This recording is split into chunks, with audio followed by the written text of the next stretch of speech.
My name is Derek, 26, and I was engaged to Zoey, 25. We had been together for years, and the next chapter, our wedding, was something we were planning bit by bit. We hadn't saved enough yet to book anything, so most of our ideas floated in the air, waiting for the right moment. We were living in her parents' house, a temporary setup while we saved for our future. Zoey's older sister, Rachel, was also living there.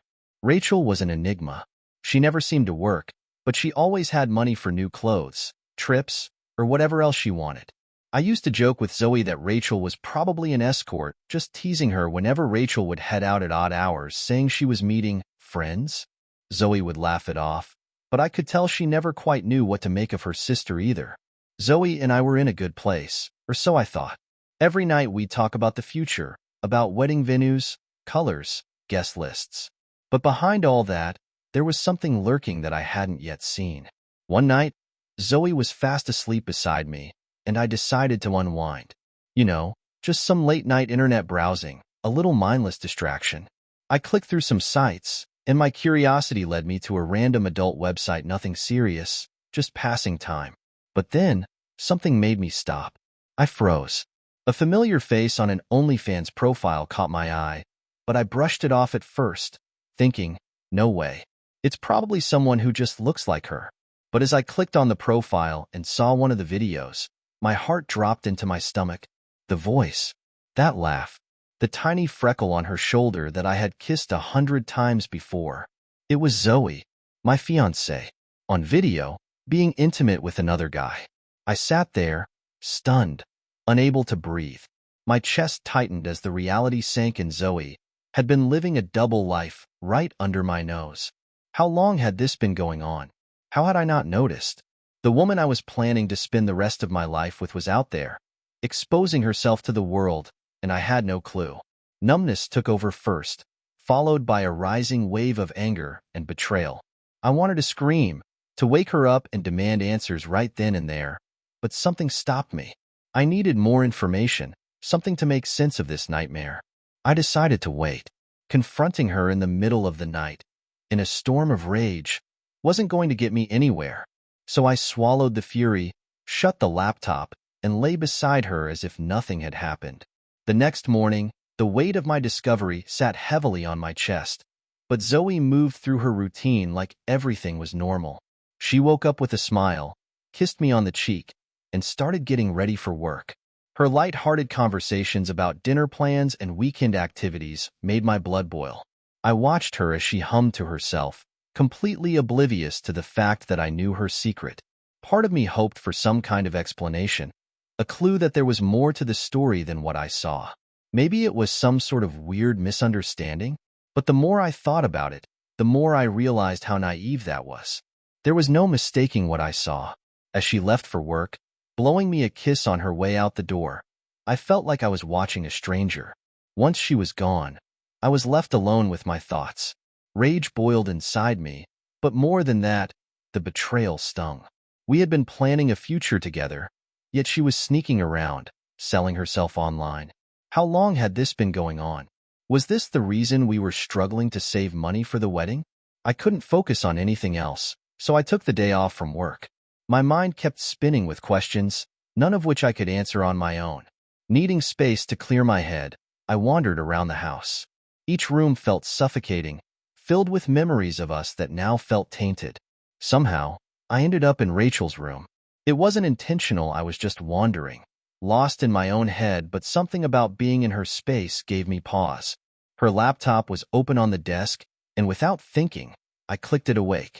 What I saw on the screen sent a chill through me. A website, one eerily similar to the one I had found Zoey on, only this time.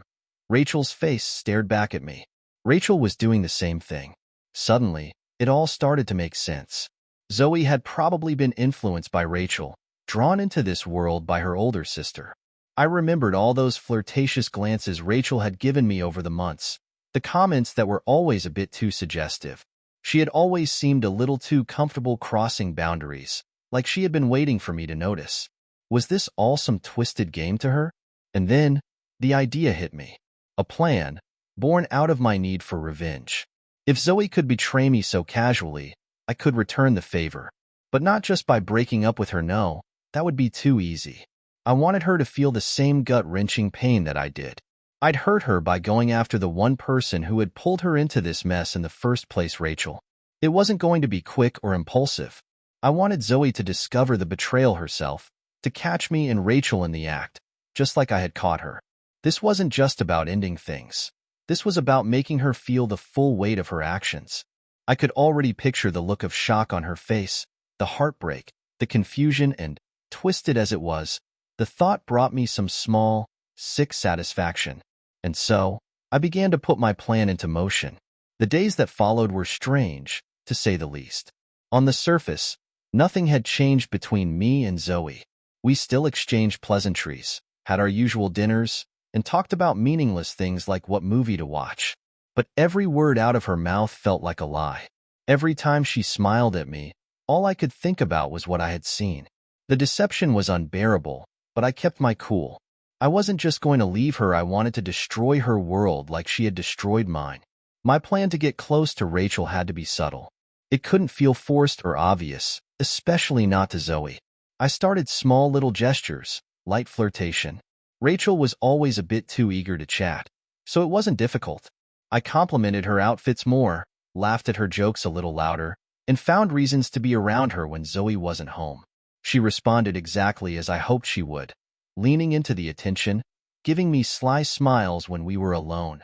As the days passed, the tension between us grew. Rachel wasn't exactly shy, she thrived on being the center of attention, and I could tell she enjoyed our little back and forths. Soon, our conversations became more personal. She told me about her boredom with life, how she felt misunderstood, how she didn't need to work because she made plenty of money in her own way. She didn't say it outright, but it was clear what she meant. Rachel had no shame about her lifestyle, and there was no doubt in my mind that she had introduced Zoey to this world. That only fueled my resolve. The flirting escalated quickly. Rachel became bolder, standing closer to me when we talked, brushing her hand against mine, biting her lip in a way that felt like an invitation. I played along, teasing her in return but never crossing the line yet. I wanted to wait for the perfect moment, and it was coming soon. One evening, while Zoey was out with friends, Rachel and I were alone in the house. We were sitting in the living room, chatting about nothing in particular, but the air between us was charged. She kept leaning in closer, her eyes lingering on mine a little too long, her lips curling into that smug smile that told me she knew exactly what she was doing. I decided to push things a little further, testing the waters. You know, Rachel, you're not like other girls. You've got this confidence about you. It was a simple compliment, but the way she responded made it clear she was hooked. Is that so? She said, raising an eyebrow, her voice low and playful. And what's that supposed to mean? I shrugged, keeping my tone casual but suggestive. I don't know. There's just something about you. It's hard to explain. She smiled, leaning even closer until our faces were inches apart. I think I get it, she whispered, her eyes dark with amusement. I could have kissed her right then, and I knew she would have let me. But I pulled back at the last second, leaving her hanging. The frustration in her eyes told me I had her exactly where I wanted. She was used to getting what she wanted, and now I was making her wait for it. That only made her want it more. But I wasn't ready to make my move just yet. Timing was everything, and I needed Zoey to be home when it happened. I wanted her to catch us in the act, to feel that same gut-wrenching betrayal that had wrecked me. So I kept stringing Rachel along, letting the tension build day by day. She was practically throwing herself at me by this point, but I made sure to keep my distance just enough to keep her guessing. It was all part of the game, my game. The moment had to be perfect, and I was biding my time. Every day that passed made me feel more confident that this plan was going to work. Rachel was completely wrapped around my finger, and Zoey had no idea what was going on right under her nose. One afternoon, the opportunity one had been waiting for finally presented itself. Zoey had just gotten home from work and mentioned she was exhausted. She went upstairs to take a nap, leaving Rachel and me alone in the living room. Rachel had been growing more forward by the day, but this time, her intentions were clear as day. She sat next to me on the couch, closer than she'd ever dared before, and flashed me a knowing smile. Her hand lightly brushed against mine, and I could feel the electricity between us. I knew she had been waiting for this moment, just like I had. I glanced toward the stairs to make sure Zoey was really out of sight, then leaned in close to Rachel, my voice low. You ever wonder what it would be like if things were different? It was vague enough to keep her guessing, but suggestive enough to push things in the direction I wanted. Her eyes lit up as she leaned in even closer, her lips hovering near my ear. I think about it all the time, she whispered, her breath hot against my skin. I could feel my pulse quicken as the moment built. The line had been drawn, and I was ready to cross it. Without another word, I reached out, sliding my hand over Rachel's thigh, feeling her tense beneath my touch. She didn't pull away. Instead, she let out a soft sigh, her body pressing closer to mine. I knew I had her now. This was the point of no return, and I didn't hesitate. Before I could second-guess myself, I pulled her into me, our lips crashing together in a heated kiss. It was intense, raw, and filled with the kind of lust that had been building between us for weeks. There was no hesitation on her part. She wanted this just as much as I did, maybe more. Things escalated quickly from there. In a matter of minutes, we were tangled together, our bodies moving in sync as if we had been planning this for months. I didn't even care if Zoey might wake up at any moment. In fact, part of me wanted her to. I wanted her to walk in and see the betrayal unfold in real time, to feel the same soul-crushing pain I had felt the night I discovered her secret. And then, it happened. Right as things reached their peak, I heard the unmistakable creak of the stairs. My heart raced, and I slowed down just enough to make sure I timed everything perfectly. I knew it was Zoey, groggily coming downstairs, probably still half asleep. I made eye contact with Rachel, a wicked smirk tugging at the corner of my mouth. She was too caught up in the moment to notice the sound, too focused on me to realize what was about to happen. Just as Zoey rounded the corner, I finished right in Rachel's face. The moment couldn't have been more perfect if I had scripted it. Zoey froze in the doorway, her eyes wide with shock as she took in the scene before her. Her fiancé, the man she had been planning to marry, was tangled up with her sister in the most intimate of acts. The look on her face was priceless, pure horror, betrayal, and disbelief all rolled into one. Her mouth hung open, and for a moment, she looked like she was about to say something, but no words came out. I didn't bother explaining. There was no point. Everything she needed to know was laid out right in front of her. I watched as her face crumpled, her eyes welling up with tears. The pain was raw, real, and I felt a twisted sense of satisfaction seeing it wash over her. She stood there for what felt like an eternity, her chest heaving with silent sobs. Then, without a word, she turned and bolted up the stairs, her footsteps echoing through the house. Rachel, on the other hand, seemed almost unfazed. She sat up slowly, wiping her face with a smug grin, as if she had just won some kind of prize. But for me, it wasn't about Rachel. It never had been. She was just a tool in my game, and now I had played my hand. The moment Zoey ran upstairs, the house fell into a strange silence. I could still hear her muffled sobs from the bedroom, but for the first time since I discovered her secret, I felt an eerie sense of calm. The deed was done. My revenge had been delivered. But as that calm settled in, there was a lingering hollowness that I hadn't anticipated. Rachel, still sitting beside me, wiped the last remnants of my act from her face and gave me a smug, satisfied grin. "Well," she said, her voice low and teasing, "I'd say that was long overdue."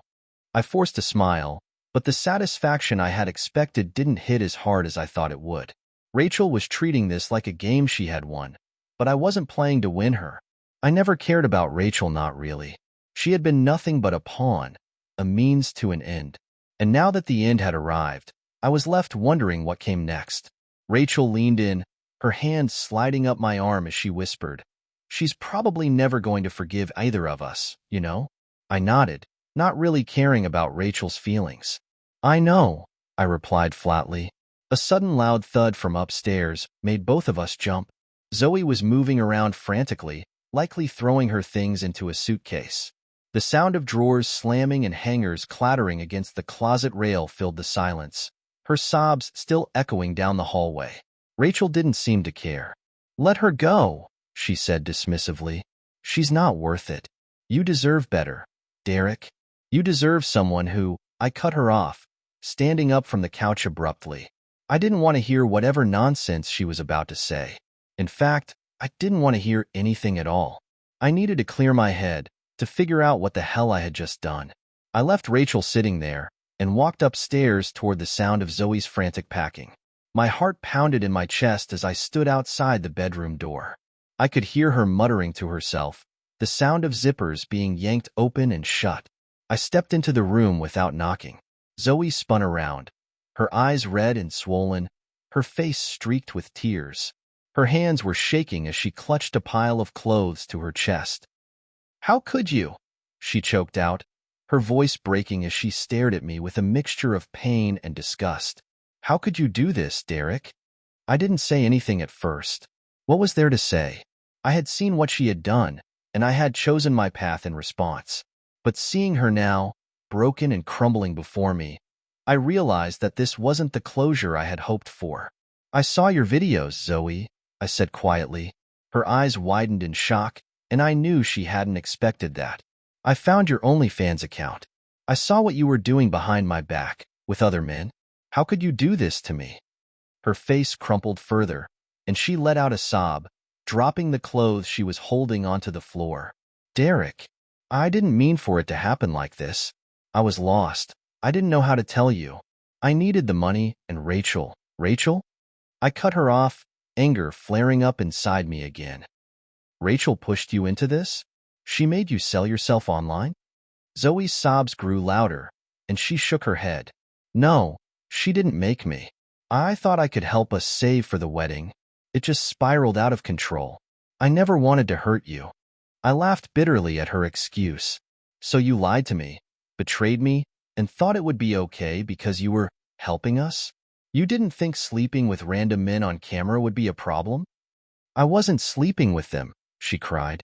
"It was just for show, just for the money. It didn't mean anything." Her words hung in the air, but they only served to make me feel worse.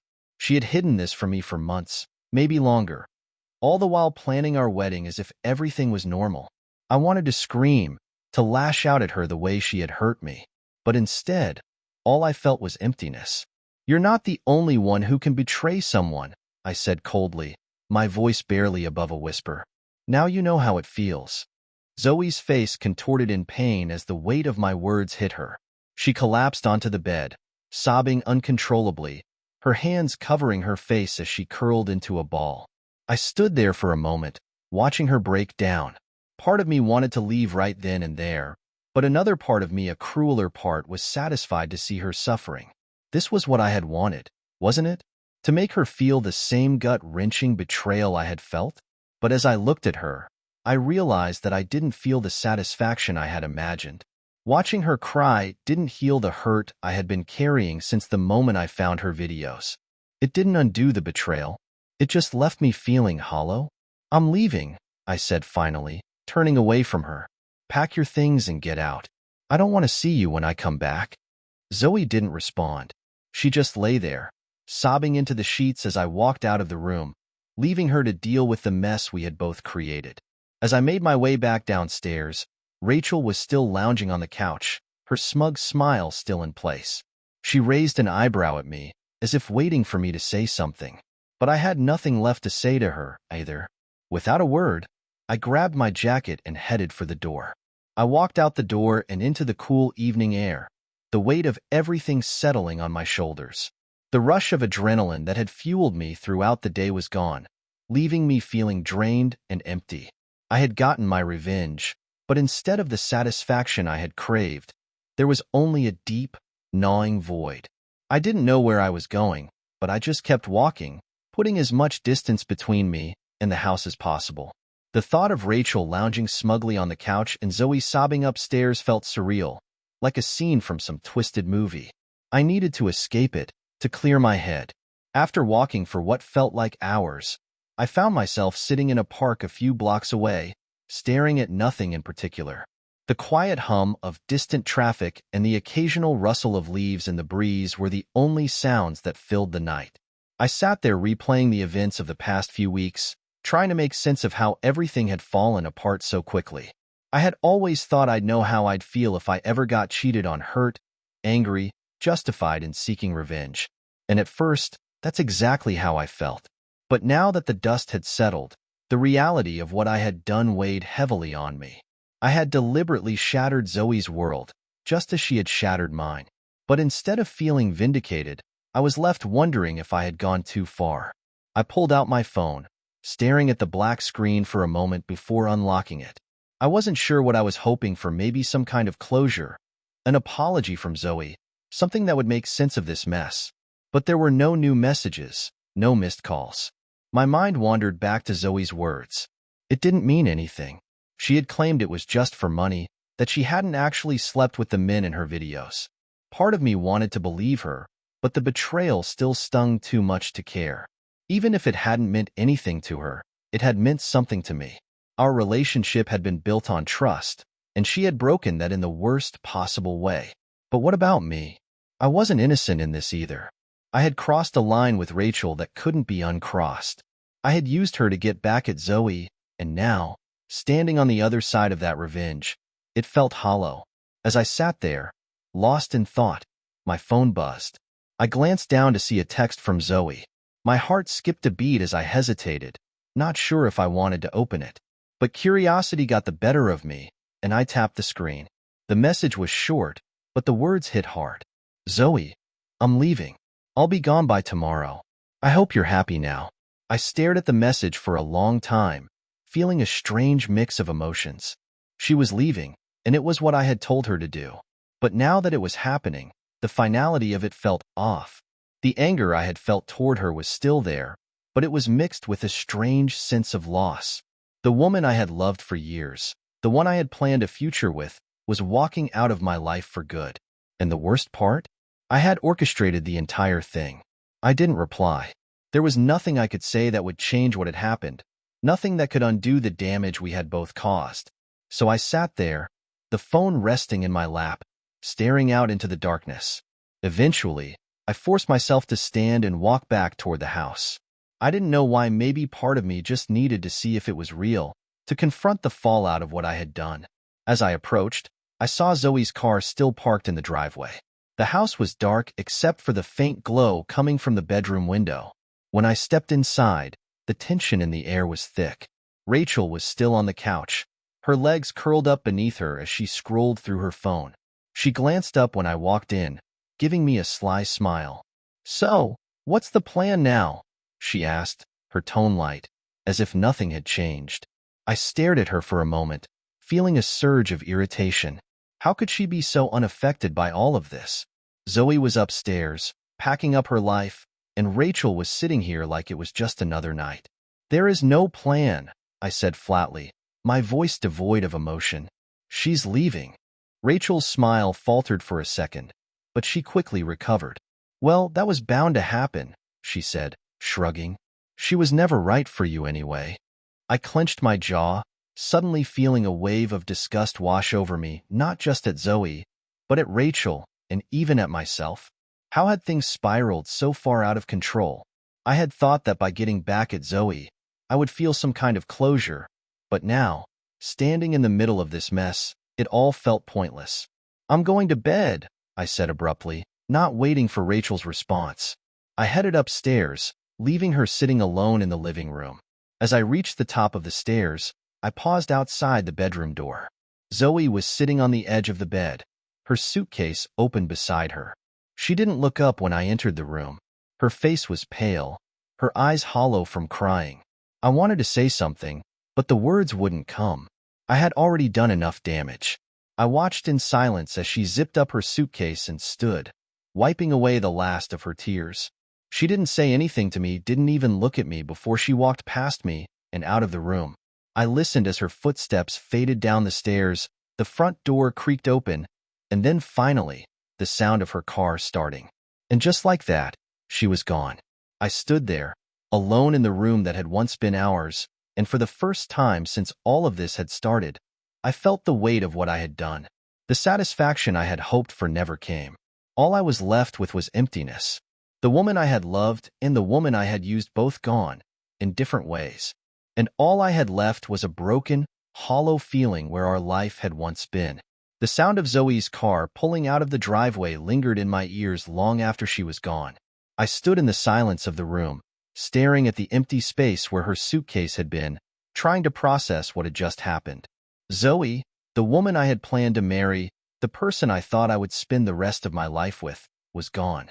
I had driven her away. I had wanted this plan for it, but now that it had happened, the reality was sinking in. The anger that had fueled me for days was gone, replaced by a heavy sense of loss. Rachel was still downstairs, probably waiting for me to return, but I couldn't bring myself to face her. Everything between us had been a lie. She had been a tool in my game of revenge, nothing more. Now that Zoey was gone, I realized just how little I actually wanted Rachel in my life. I sat down on the bed, the same bed where Zoey and I had shared so many nights together, and let my mind wander back to those early days. The memories of our laughter, our plans, the small moments that made up our relationship, they all felt like they belonged to a different lifetime. How had it all come to this? A soft knock on the door broke me out of my thoughts. Rachel peeked her head into the room, her face twisted in concern. "Derek," she called softly. "You okay?" I looked up at her, the woman who had been at the center of this mess, and suddenly, I felt nothing.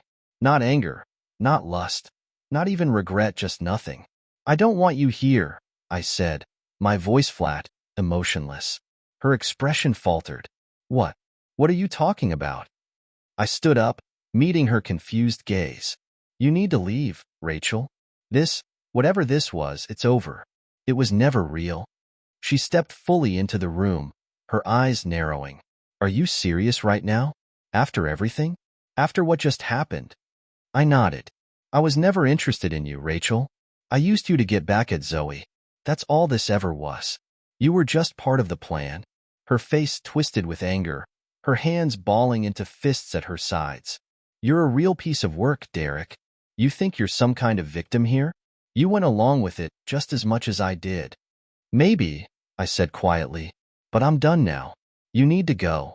Rachel's face hardened, and for a moment, I thought she might lash out at me, but instead, she let out a bitter laugh. "You really think this makes you better than her? That your little revenge plot makes you the good guy?" I didn't answer. There was nothing to say. I wasn't the good guy. I had become something worse. Rachel stormed out of the room, and I listened as she gathered her things. Within minutes, the door slammed shut, and just like that, I was alone.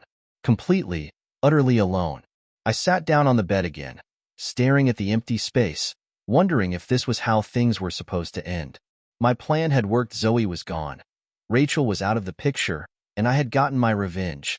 But instead of feeling vindicated, I felt hollow, as if I had lost more than I had ever gained. The night dragged on, the house eerily quiet. I kept expecting someone to knock on the door, for Zoey to come back, or for Rachel to barge in one last time. But no one came. Eventually, I forced myself to get up, wandering through the house like a ghost. Every corner of it was filled with memories of Zoey. Her laughter, her smile, the plans we had made for our future together, they all haunted me now. I ended up in the kitchen, staring at the fridge where Zoey had pinned up little notes about wedding venues and color schemes. I tore them down one by one, my hands shaking as I tossed them into the trash. None of it mattered anymore. The wedding was never going to happen. The life we had planned was gone, and I had burned it to the ground. I couldn't help but wonder what would have happened if I had confronted Zoey differently. If, instead of choosing revenge, I had chosen to talk to her, to understand why she had done what she did. Maybe things would have ended differently. Maybe they wouldn't have. But I would never know now. I went back to the living room and sat on the couch, staring into the emptiness. The silence of the house pressed in on me from all sides, and for the first time, I felt the full weight of what I had done. I hadn't just destroyed my relationship with Zoey, I had destroyed myself in the process. Hours passed, though I barely noticed. The sun began to rise, casting a dim light through the windows, but it brought no warmth. The house was cold, and so was I. I picked up my phone and scrolled through my contacts, pausing when I got to Zoey's name. My finger hovered over the screen, part of me wanting to call her, to say something, anything to try and make sense of the chaos I had created. But I didn't. There was no point. With a heavy sigh, I put the phone down and stared at the blank TV screen. The house was empty, just like I was. Zoey was gone, and with her, the life we had built together. And as I sat there in the silence, I realized that the worst part of revenge wasn't the act itself, it was the emptiness that followed. In the end, I had won the game I set out to play. But the prize? The prize was nothing more than a shattered heart and a life left in ruins. And the cruelest part of all? I had done it to myself. Discover more stories. Subscribe today.